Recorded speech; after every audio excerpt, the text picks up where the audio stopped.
Hey everybody, what's up? My name is Mike Nagoda. I'm a guitar player, musician, solo artist. I'm mostly a lap steel player, slide guitar player. And I'm going to do something today that I've never done before, which is I'm going to do a reaction video. I saw a lot of people doing these. They seem pretty popular. So I thought I'd start today by doing a band that I'm very, very, very familiar with, and that's my favorite band in the world, Deep Purple. This particular performance is from Moscow in 1996. This is, I think, from the Perpendicular tour, and it was the first tour and album they made with Steve Morse on guitar after Ritchie Blackmore left the band. This is when John Lord was still on the band on Hammond, and John Lord's like he's my Hammond hero. So I'm really excited to see this, and of course we've got Ian Gillan on vocals, Roger Glover on bass, Ian Pace on the drums. So let's get going. I can't wait to see this. I've never seen this before. Here we go. Nice piano from John.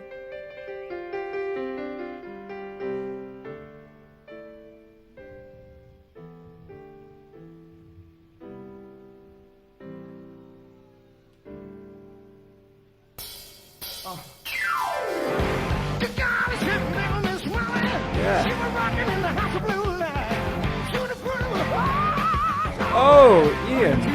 He's a good voice today.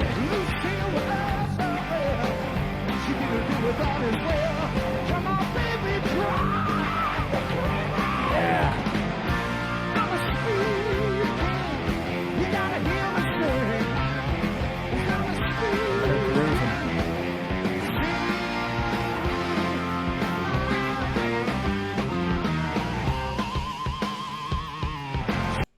Man, so like right off the bat, you've got that great piano intro from John Lord, and then the band just kicks in and they're just grooving.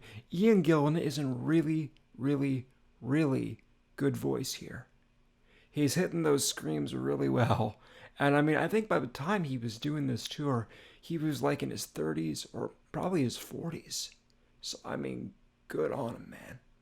This is really great. And that fill that Ian Pace did there with the bass drum just before they go into the second verse.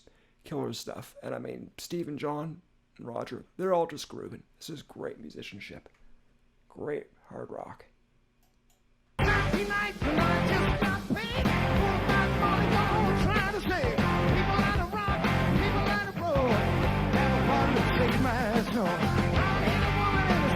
fill.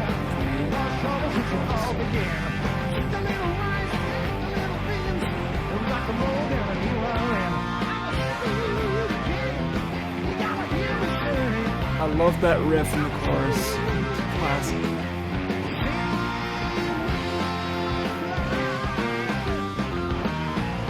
Alright, here we go. Let's go. Nice.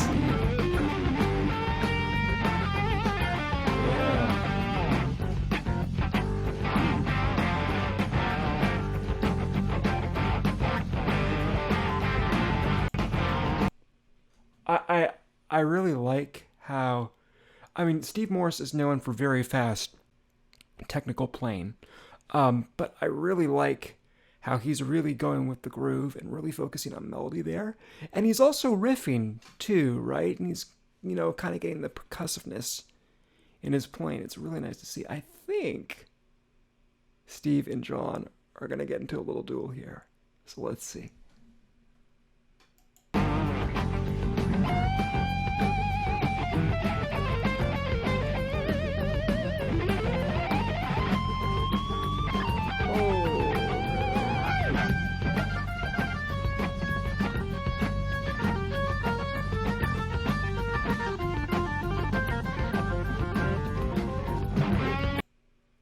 Yeah, cool. So, Steve's alternate picking is just amazing, and it's still melodic.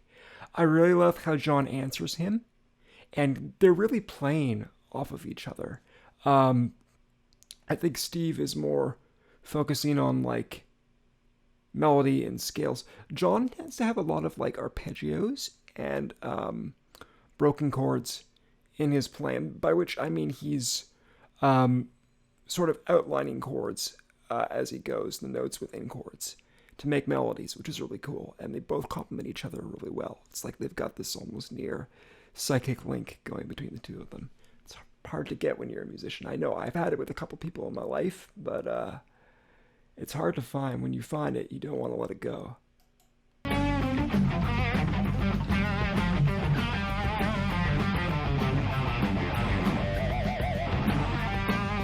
Those pinch harmonics. Oh, it's nasty.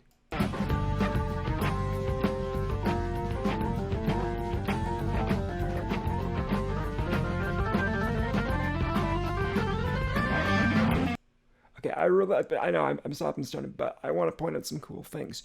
So I really like how when Steve came back in, he started really low on the guitar. And then to answer him, John starts off really low in the octave on the Hammond, and then he builds up. It's cool stuff. They're really, really, really complimenting and reading off of each other and playing off of each other really well here. That's really nice to see. Nice triplet lick. Let's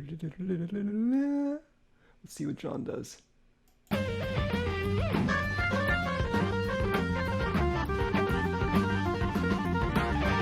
Ooh! Oh, they're burning. Nice arpeggios.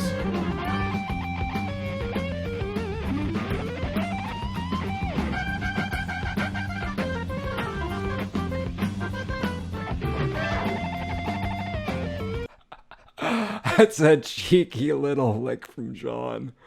Oh, I like that. I like that. What's really neat is what they're sort of doing is when they answer each other, you can sort of hear them start, like you can hear John start on the lick that Steve ends with, but then he turns it into something else of his own. That's really cool. And Steve, in turn, I think will do the same.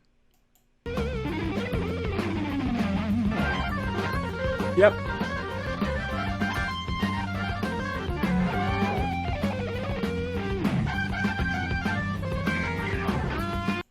Also, you notice that the intervals that each of them are playing for are getting shorter and shorter and shorter. So when the duel first starts, okay, they're playing longer passages, and now it's getting more condensed and tighter, and they're doing that to build up tension and excitement and emotion, and to basically come to a climax. It's a very common technique, and it's a useful one for sure.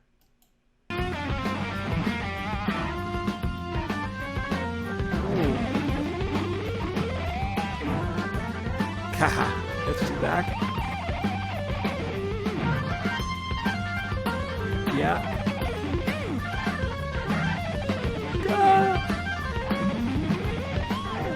Oh, this is nuts.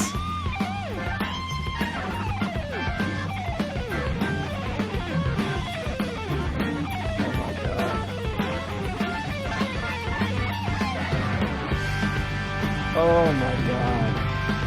Wow.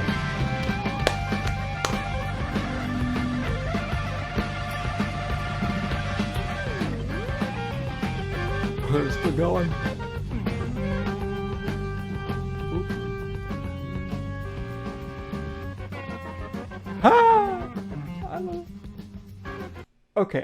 Okay, hold up. Okay, just the synergy and the interplay and the way it gets faster and faster and how they're answering each other and going back and forth and just going absolutely bananas with those runs. That is technically amazing. It grooves so well. Like, even though they're playing really technical, intricate stuff, especially with the arpeggios and all the runs and stuff, they're still right in the pocket. They're still grooving with the band. They're still being melodic. It's incredible. Deep Purple is such a really good rock band. I mean, it's why they're my favorite band. For this and a myriad of other reasons. But that little chromatic thing that John did with the chords there, I'm gonna point it out. It's really cool. It's really cheeky.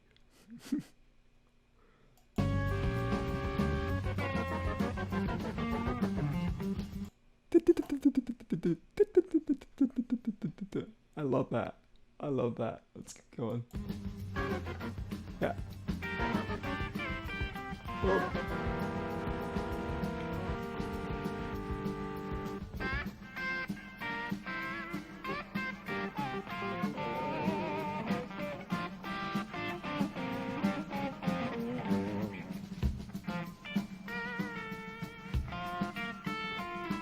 so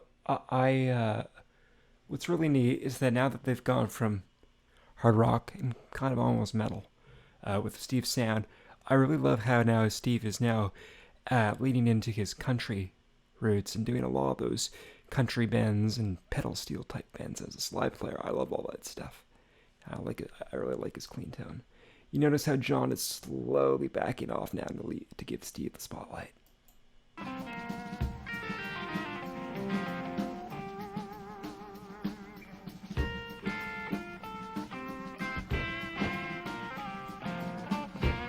Really beautiful use of playing of chords.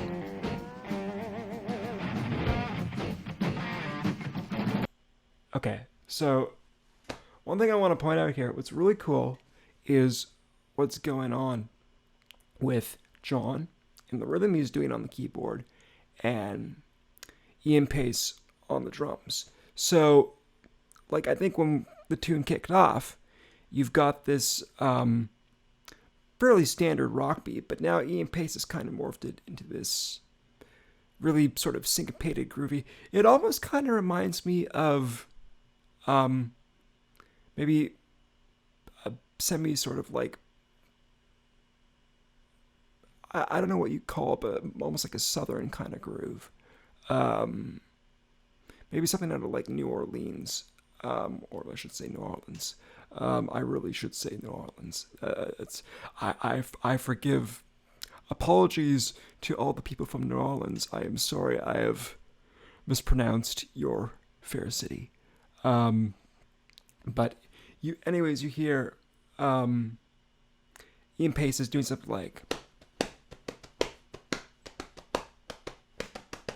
like that on the drums, right? And then John, I think, is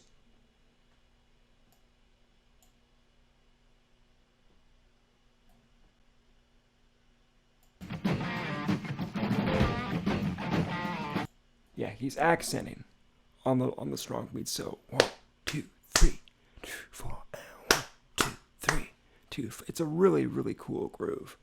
And I mean, like, usually people will focus on what the guitar player is doing or the cabinet player in the case of Deep Purple.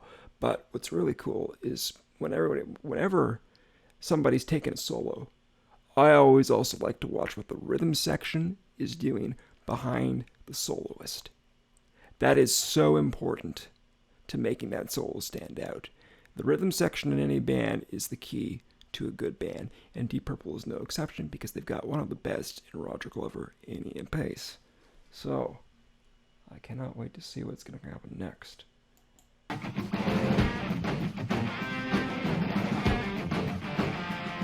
Okay, Steve's gone more into rock mode.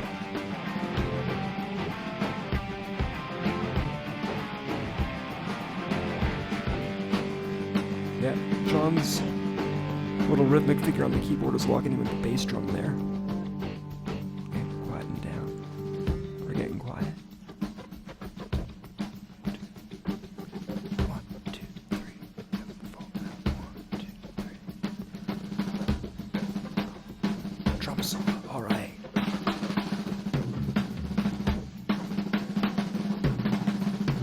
Woo!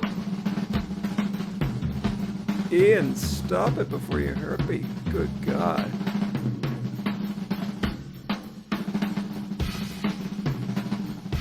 Oh, he's just...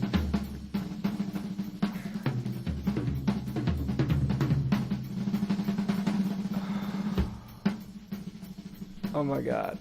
Okay. I am not a professional drummer. Okay. I started taking up drums a couple years ago just to get better at my rhythm playing as a guitar player. I'm not a professional drummer by any means. I don't have anywhere near the chops that Ian Pace does. But let's just all appreciate the awesomeness and the control that he has over the sticks, the rebound on the drums themselves, and what's going on there is it's nothing short of incredible. And you can hear all the jazz influences in Ian's playing from folks like Buddy Rich and stuff, who I know I'm pretty sure Ian was a big fan of a lot of the big band drummers because he grew up with that with his dad. So.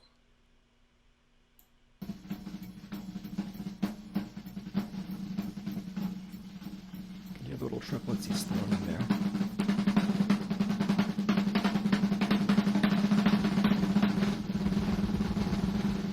Yeah, nice rolls. Just going back into the groove.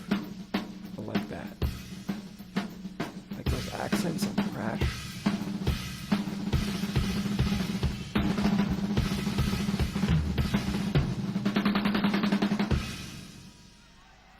Nice little triplet thing out there at the end. Yeah, bang comes back in. Right back in with the groove.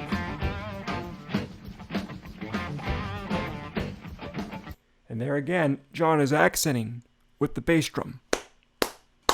2, 3, and 1, 2, boom, boom, boom, boom.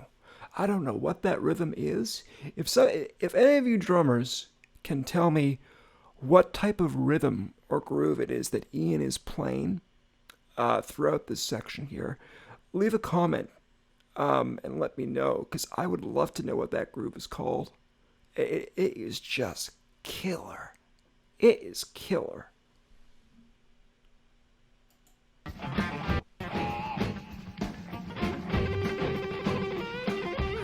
Tremolo picking.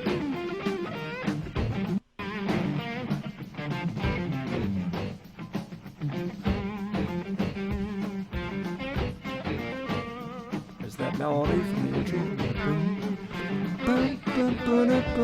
Yeah. John's building up the chords behind them.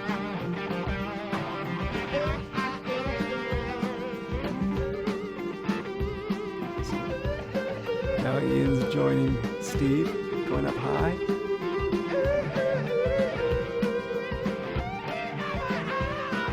Yeah.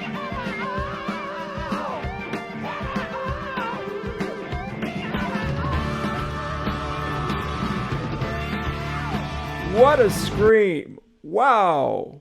What a scream that was. Way to go, Ian. Gotta love Ian Gillan. You know, like, I've seen videos of Deep Purple with Ian, and some of them are really great. Sometimes he has an off night. I mean, every singer has an off night.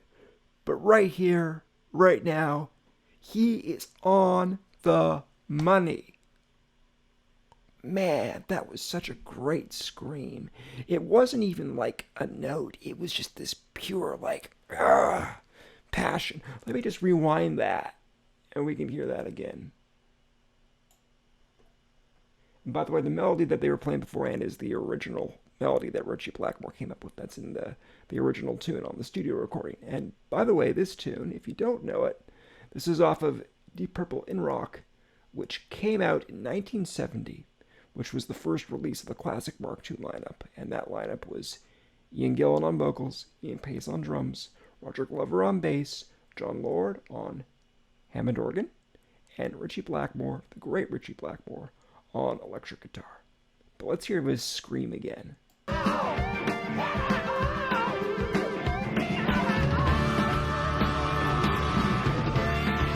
Oh my gosh.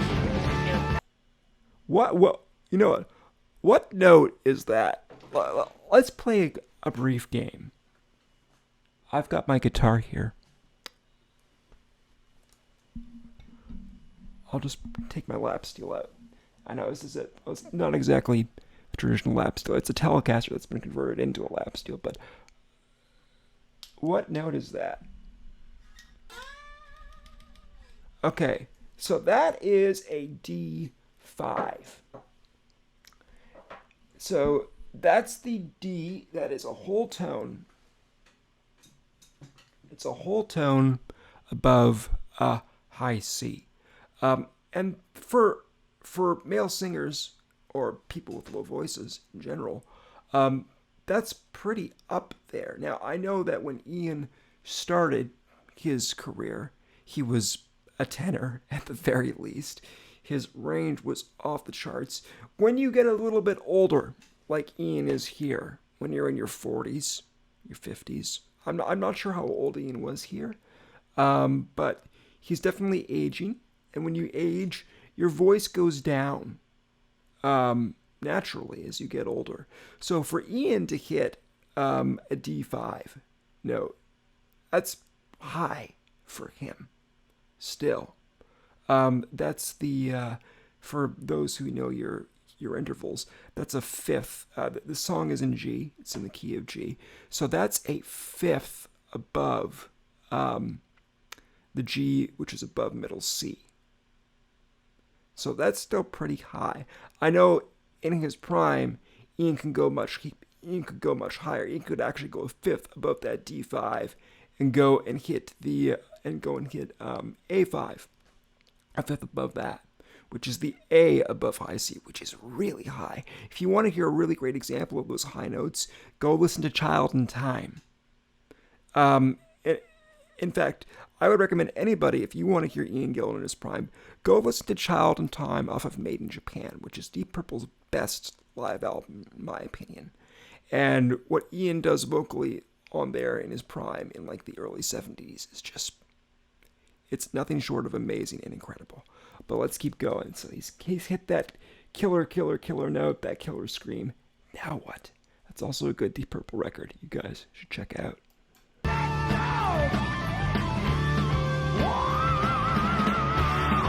There's that note.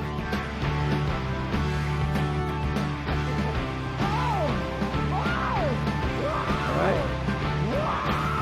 Chromatic climb up. Oh, he's going bananas. I love it. Holy fuck. Holy fuck, look at that. The cops are arresting somebody. Wow, that's kinda heavy. At a concert. I mean, this is in Moscow, I guess, maybe just after the Soviet Union fell a few years after. So, I mean, still, man, that's a pretty heavy image to see. You don't see that in too many concert videos. I'll say that. But I guess it depends on where you are in the world. So they're doing a chromatic climb up. Let's just go back again just a tiny bit. I'm sorry to keep stopping, but there's so many interesting things going on in this video.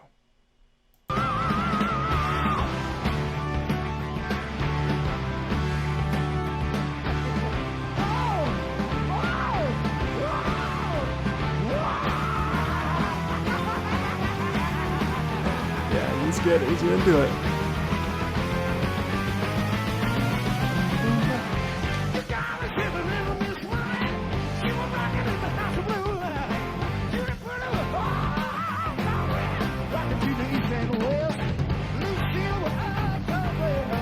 I love the growl and the rasp and the grit that's on Ian's voice and all that compression that he's getting in there. That's great tone. And he's still hitting those high notes consistently every time. And I love that wide vibrato of his. That's really cool. As a singer myself, these are all things that I can appreciate.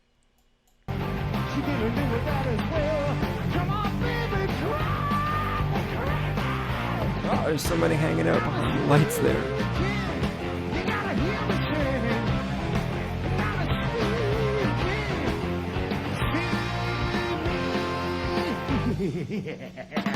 I love that laugh.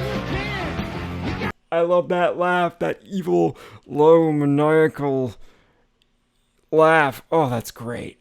Oh, that gives shivers right up my spine. That's great.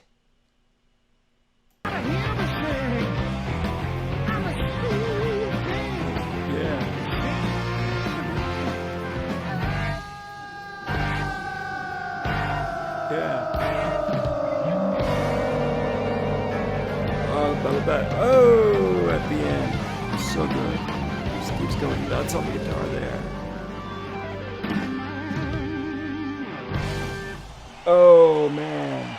Those runs that Steve was doing at the end. So good. Let's just back that up so we can hear that again. Back it up. Back it up.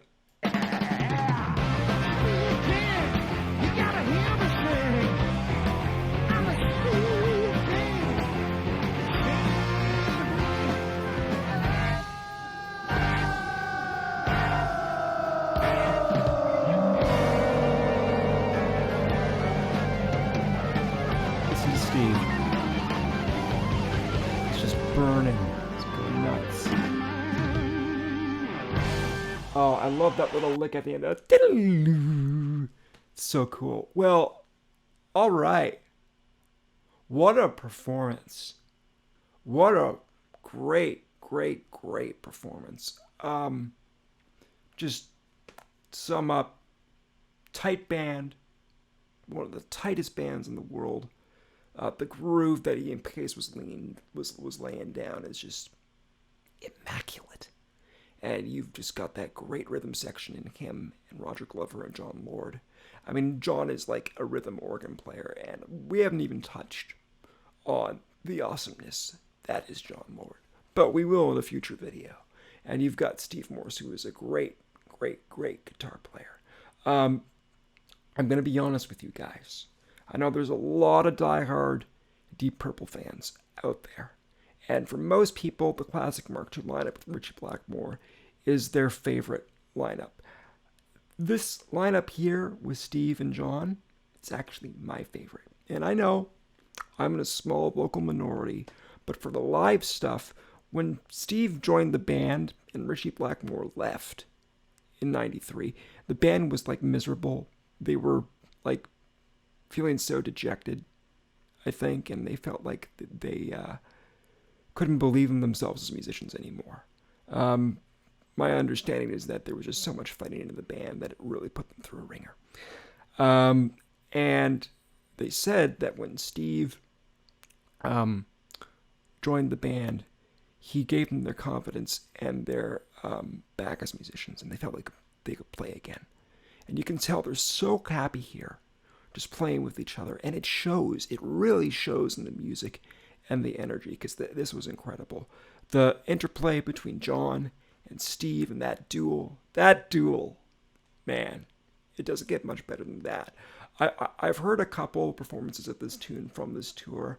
If you guys want to check out two other really great versions of Speaking from 1996, I can recommend to you the one from Mantra, the Mantra Jazz Fest in '96, and the other one is off the live album Live at the Olympia. And that's got a really great duel between John and Steve on it, between guitar and Hammond. That's great. Ian Pace's drum solo, what can I say? The amount of control he's got on his sticks and the rebound from the drums is just incredible. And we didn't talk about Roger Glover. We should have, but, I saw what you were doing, Roger. The groove and the lines that he was laying down on the bass. So good. So good. And of course, we've got Ian Gillan, who is on the ball here. He is just screaming his head off. And he sounds so great. So good. So, all in all, this was fantastic. I'm really glad that I checked this out. And I'm really glad this is a great way to start doing some reactions. So, listen, if you like this video, and you want to see more reactions from me, first, please subscribe down below, ring the bell so you get notified when I do another one of these, and let me know in the comments section what you'd like me to react to next. I know most of Deep Purple. I've heard most of their studio discography, and most of the other classic bands like Pink Floyd, Rainbow, Judas Priest, Iron Maiden. I'm familiar with a lot of the studio stuff, but a lot of the live stuff I'm not familiar with. So make some suggestions for some live videos for me to check out from maybe some of the more well-known hard rock and metal bands, and I'll check them out. And even bands or artists from other genres, stuff I've never heard before, please make me some suggestions in the comments, and I will I will do some more reactions for you guys. So thank you so much. I've had so much fun doing this, and yeah, please subscribe, ring the bell, and I will see all of you next time. Have a great day. Bye.